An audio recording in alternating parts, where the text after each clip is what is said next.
आप एक site engineer हैं, क्वांटिटी से बनना चाहते हैं या फिर बिलिंग इंजीनियर बनना चाहते हैं, तो आज का सेशन आपके लिए बहुत ही इंपॉर्टेंट होने वाला है, क्योंकि आज के सेशन में हम डिस्कस करने वाले हैं बीओक्यू के बारे में, यानी बिल ऑफ क्वांटिटी के बारे में। एक क्वांटिटी सर्वेयर का अल्टीमेट गोल होता है बीओक्यू बनाना, जिसके लिए वो पैदा हुआ है। अगर हम बिलिंग इंजीनियर की बात करें तो जो आपके बिलिंग इंजीनियर हैं वो आपको बीओक्यू के देख के ही सारी बिलिंग कर रहे होते हैं। तो आज के सेशन में हम डिस्कस करेंगे कि आपका बीओक्यू क्या होता है, कितने टाइप्स के बीओक्यू होते हैं, और जब हम बीओक्यू बनाते हैं तो उसके लिए कौन कौन से डॉक्यूमेंट्स, कौन कौन सी ड्राइंग्स की जरूरत पड़ती है, और इसके साथ साथ बीओक्यू का क्या स्टैंडर्ड एक्सेल फॉर्मेट होता है, और बीओक्यू को बनाने के लिए आपके पास कौन कौन सी स्किल्स होनी चाहिए, और एक बीओक्यू को बनाने का क्या स्टेप बाय स्टेप प्रोसेस है। तो मैं आज आपको बीओक्यू बनाने का पूरा ब्लूप्रिंट देने वाला हूं कि किस तरह से बीओक्यू बनता है, उसका क्या प्रोसेस है जिसको आपको फॉलो करना है और आप एक बीओक्यू बना सकते हैं। इस वीडियो को आप पूरा देखेंगे तभी आपको ये चीज समझ आ रही होगी। तो मैं हूं Sandeep Singh, welcome back to Reinforce Lifeline for civil engineers. आप बने रहिए हमारे साथ और हम करते हैं अपने सेशन को स्टार्ट।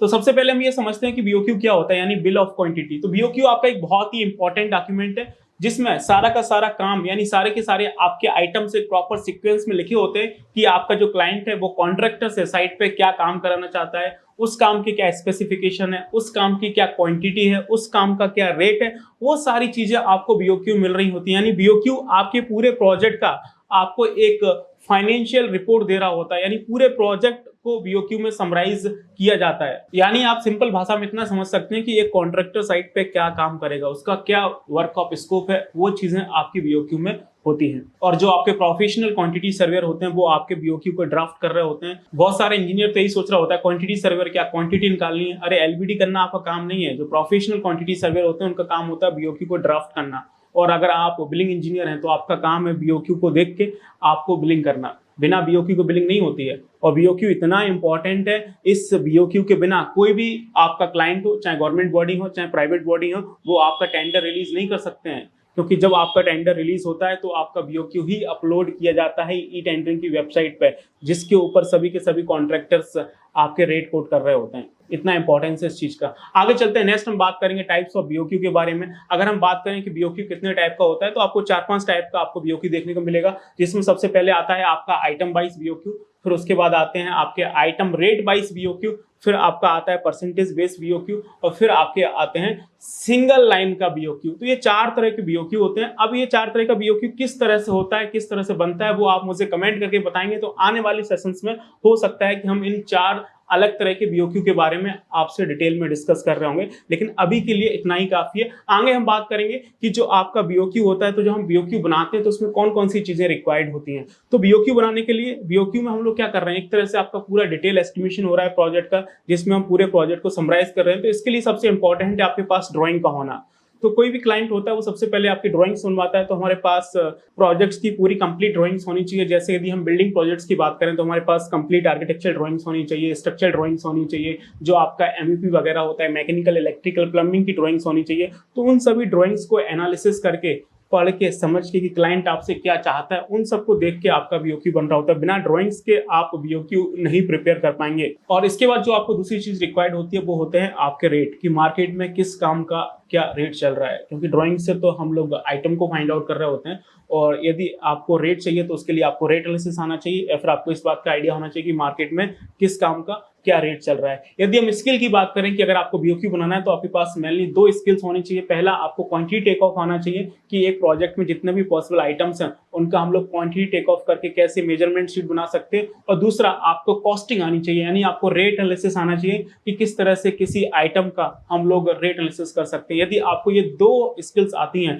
पहला क्वांटिटी टेक ऑफ का, दूसरा कॉस्टिंग यानी रेट एनालिसिस का, तो आप बीओक्यू आसानी से बना सकते हैं। तो ये तो मैंने आपको बता दिया कि क्या क्या स्किल रिक्वायरमेंट होती है। अब मैं आपको दिखाता हूं कि एक प्रोजेक्ट का बीओक्यू कैसे बनता है और उसका क्या एक्सेल फॉर्मेट होता है, उसका क्या प्रोसीजर होता है, वो आप स्क्रीन पर देखिए। और हाँ, अभी तक आपने हमारा एप्लीकेशन डाउनलोड नहीं किया तो आप हमारा एप्लीकेशन रेनफोर्स डाउनलोड कर लीजिए, जो कि गूगल प्ले स्टोर पे अवेलेबल है। अदरवाइज नीचे आपको डिस्क्रिप्शन में लिंक मिल जाएगा, आप वहां पे जाके डाउनलोड कर सकते हैं। अब एप्लीकेशन क्यों डाउनलोड करना है, क्योंकि वहां पे building, highway, bridge, metro, water tank और जो आपकी प्री इंजीनियरिंग बिल्डिंग्स हैं उनसे रिलेटेड आपको बहुत ही अफोर्डेबल प्राइस में बेस्ट क्वालिटी का हमारा प्रीमियम कोर्स मिलता है, जिसको आप परचेस करके अपनी स्किल को एनहेंस कर सकते हैं। यदि आप हमारा ऑफलाइन ट्रेनिंग प्रोग्राम ज्वाइन करना चाहते हैं, आप हमसे 1-to-1 आके नई स्किल्स सीखना चाहते हैं, अपने कैरियर में ग्रो करना चाहते हैं, तो आप नीचे दिए नंबर पर कॉल करके इंक्वायरी कर सकते हैं कि रीइंफोर्स के ऑफलाइन के बैचेस कब से स्टार्ट हो रहा है। बाकी आगे चलते हैं, मुद्दे की बात करते हैं। तो जैसा कि मैंने आपको बताया कि बीओक्यू बनाने के लिए आपके पास 2 स्किल्स होनी चाहिए। एक तो आपको क्वांटिटी सर्विंग का काम आना चाहिए। तो क्वांटिटी सर्विंग के लिए सबसे पहले क्या होता है, आपके पास ड्राइंग्स होनी चाहिए। तो जो भी क्लाइंट्स हैं वो आपकी ड्राइंग्स बनवाते हैं, तो जो भी आपका प्रोजेक्ट है उसकी कंप्लीट ड्राइंग्स आपके पास होनी चाहिए। जैसे आप स्क्रीन पर देख सकते हैं, ये हमारे पास आर्किटेक्चर ड्राइंग्स है, ठीक है, जिसमें आपके फ्लोर प्लान्स वगैरह दे रखे हैं, ये आपके एलिवेशंस वगैरह दे रखे हैं, आप ये देखेंगे।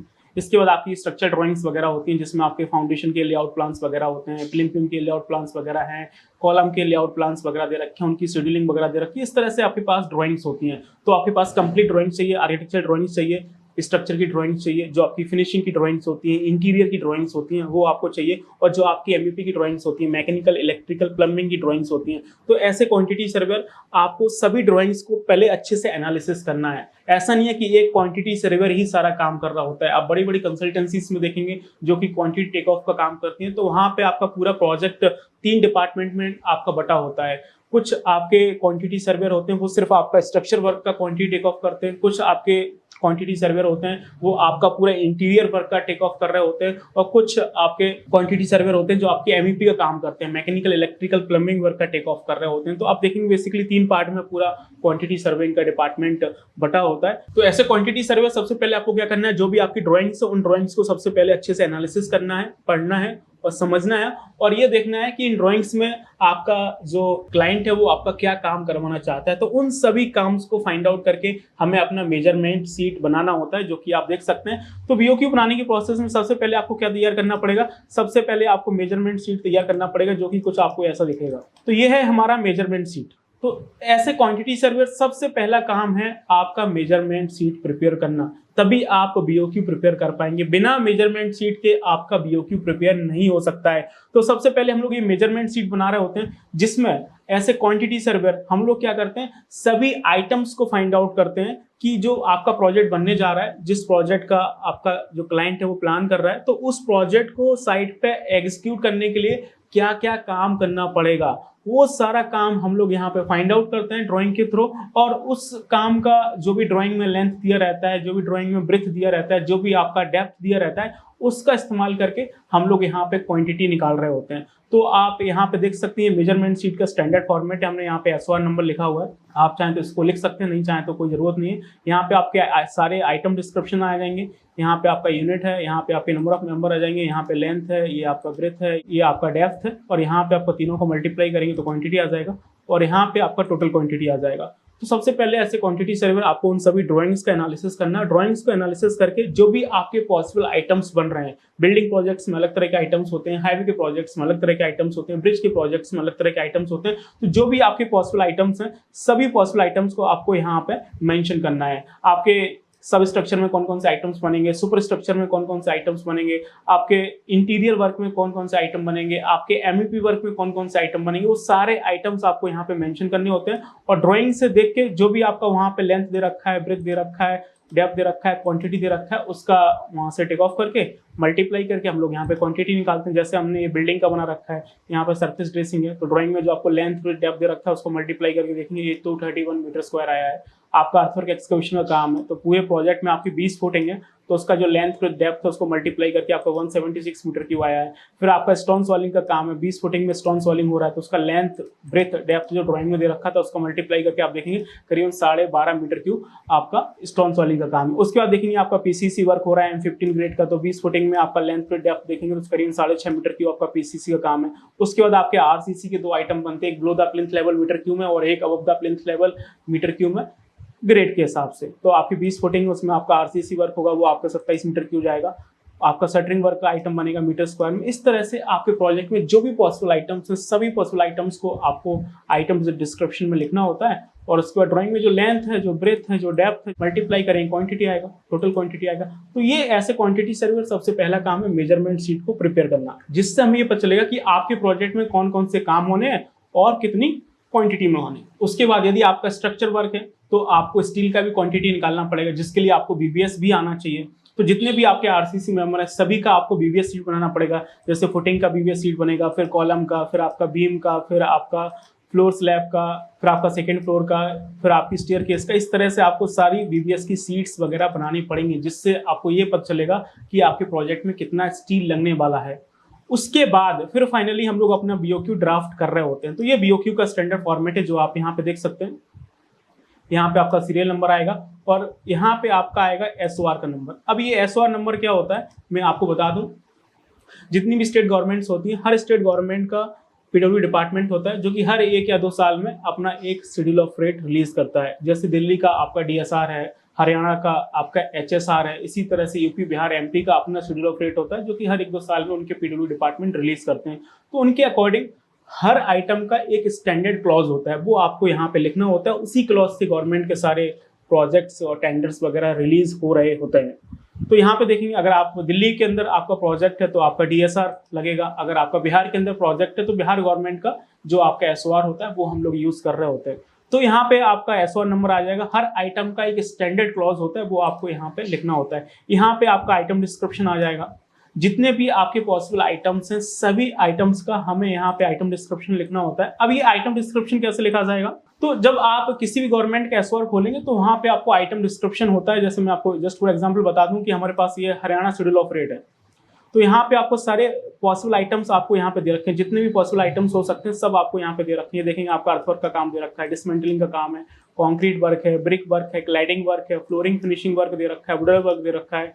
तो इस तरह से सारे काम मिलेंगे। जैसे सबसे पहले आपका अर्थवर्क का काम होता है, तो अर्थवर्क में आप देखेंगे आपको 138 पेज पे दे रखा है। तो 138 पेज पे जाएंगे तो आप यहाँ पे देख सकते हैं कि आपका अर्थवर्क से रिलेटेड जितने भी आइटम्स होते हैं सब आपके आइटम्स यहाँ पे लिखे हुए हैं। चाहे वो आपके साइट क्लीनिंग के आइटम्स हों, चाहे वो आपके सरफेस ड्रेसिंग के हों, या फिर आपके ट्री कटिंग के हों, या फिर वो आपके अर्थवर्क एक्सकवेशन के हों, तो उसमें सभी आइटम्स आपको दे रखे हैं। तो जो आपके आइटम्स पॉसिबल बन रहे हैं आपके ड्राइंग को समझ के उसको एनालिसिस करके, वो आइटम की लैंग्वेज आप यहाँ से कॉपी करके, ठीक है ना, जो आपका बीओक्यू है आप वहाँ पे इस तरह से पेस्ट कर सकते हैं। उसके बाद अपने प्रोजेक्ट के स्कोप के हिसाब से इसमें क्या इंक्लूड करना है, क्या एक्सक्लूड करना है, वो आप कर सकते हैं। लेकिन ये स्टैंडर्ड लैंग्वेज है जो आपको एसओआर में दी रहती है। जैसे आपका हरियाणा का शेड्यूल ऑफ रेट है, तो हरियाणा गवर्नमेंट के अंदर जितने भी टेंडर रिलीज होंगे तो उसमें आपको यही लैंग्वेज मिलेगा और यही आपके क्लॉजेस मिल रहे होंगे। तो आपको ये लैंग्वेज यहाँ से कॉपी कर लेनी है। उसके बाद अपने प्रोजेक्ट के स्कोप के हिसाब से उसमें क्या इंक्लूड करना है, क्या एक्सक्लूड करना है, वो आप थोड़ा बहुत चेंजेस कर सकते हैं। तो इस तरह से आप आइटम डिस्क्रिप्शंस में आपके जितने भी पॉसिबल आइटम्स हैं वो सारे पॉसिबल आइटम्स आपके यहाँ पे आ जाएंगे,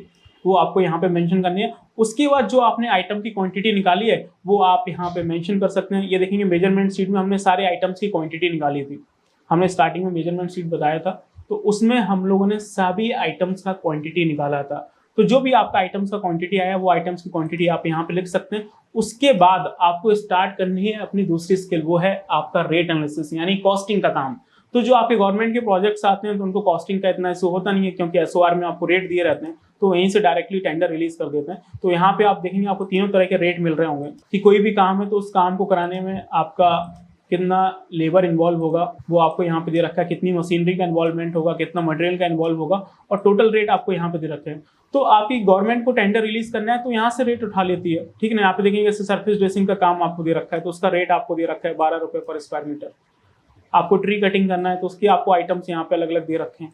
तो यहाँ पे आपको हर एक आइटम का रेट मिल जाता है। तो गवर्नमेंट के लिए रेट एनालिसिस इतना बड़ा इशू नहीं है। तो जो भी गवर्नमेंट आपकी टेंडर रिलीज करती है तो उनके यहाँ पे रेट होते हैं, तो यहाँ से रेट उठा के वहाँ पे डाल देते हैं और आपका बीओक्यू बन जाता है। लेकिन वहीं पे जो कॉन्ट्रैक्टर होते हैं तो कॉन्ट्रैक्टर को गवर्नमेंट का काम तो हो गया, आप यहाँ पे देखेंगे गवर्नमेंट ने यहाँ पे रेट डाल दिए और रेट डालने के बाद क्वांटिटी और रेट को मल्टीप्लाई करेंगे तो आपका अमाउंट आ जाएगा। और जब हम सभी अमाउंट्स को आप यहाँ पे इस तरह से ऐड करेंगे तो यहाँ पे आपका टोटल कॉस्ट ऑफ प्रोजेक्ट आ रही होती है, जो कि आपको यहाँ पे 47 लाख आ रही है। बहुत छोटा प्रोजेक्ट है, मैंने जस्ट एग्जांपल के लिए आपको यहाँ पे दे रखा है। तो कितना सिंपल तरीका है। सबसे पहले आपको मेजरमेंट शीट बनानी है, उसका सभी आइटम का डिस्क्रिप्शन लिखना है एज पर एसओआर, उसकी क्वांटिटी यहाँ पे लिखनी है, एसओआर में आपको रेट मिल जाएंगे, वहां से रेट डाल देने, मल्टीप्लाई करोगे तो यहाँ से आपका अमाउंट आ जाएगा जो कि आपका 47 लाख आ रहा है। तो इस तरह से आप बीओक्यू प्रिपेयर कर सकते हैं। तो गवर्नमेंट इसी तरह से करती है। लेकिन जब एक कॉन्ट्रैक्टर रेट कोट करता है तो कॉन्ट्रैक्टर के लिए जो आपकी क्वांटिटी होती है वो आपकी फ्रीज होती है, ठीक है ना। उसको सिर्फ आपको ये रेट इनपुट करने होते हैं। उसके लिए कॉन्ट्रैक्टर अपना रेट एनालिसिस कर रहा होता है कि वो इस काम को अपने रिसोर्सेज के बिहाफ पे कितने में करवा सकता है, including material, man power, machinery and contractor profit also overhead. तो वो सब चीज़ें देख रहा होता है, क्योंकि हर कॉन्ट्रैक्टर की अपनी कैपेसिटीज हैं, अपने रिसोर्सेज हैं। अपनी काबिलियत उसके हिसाब से वो यहाँ पे रेट कोट कर रहा होता है, तो वो एक अलग चीज़ हो जाती है। लेकिन मोटा मोटी मैंने आपको यहाँ पे ये समझाने की कोशिश की है कि हम लोग किस तरह से एक BOQ बना सकते हैं। आई होप आपको समझ में आया होगा कि किस तरह से एक आपका BOQ बनता है। अगर आपको वीडियो अच्छा लगा तो आप इसे लाइक करिए, अपने फ्रेंड्स के साथ शेयर करिए। बाकी इस तरह से आप और भी वीडियो देखना चाहते हैं तो आप मुझे कमेंट करके बताइए, तो आने वाले सेशंस में हम उस पर डिस्कशन कर रहे होंगे। And thank you so much, see you in next video. Till then keep learning and keep exploring.